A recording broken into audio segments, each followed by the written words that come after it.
MD Jahangir Alam এটি comment করেছেন, sir আমার বড় ভাইয়ের বউ ভাবি বাপের বাড়িতে গেছে অনেক দিন হলো, কিন্তু বায়া আনতে গেলে আসে না ভাবি, আরও হুমকি দেয় ভাবির মা মামলা করব, মেয়ের মার জন্য এই অবস্থা, আবার ডিভোর্সও দেয় না।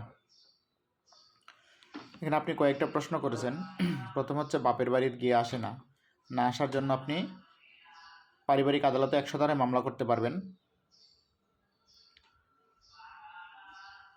তাকে আসার জন্য, এবং তার মা যেহেতু হুমকি দিচ্ছে মিথ্যা মামলার, সে বিষয়ে আপনি জিডি করতে পারবেন। আবার যেহেতু আসে না, আপনি যদি সংসার না করতে চান, আপনি তাকে মরণার টাকা দিয়ে ডিভোর্স দিতে পারবেন। যদি আপনি টাকা পরিশোধ করে দেন তাহলে আপনার কিছুই হবে না, সে আপনার বিরুদ্ধে মামলা করতে পারবে না। আশা করি আপনার উত্তরটি পেয়েছেন।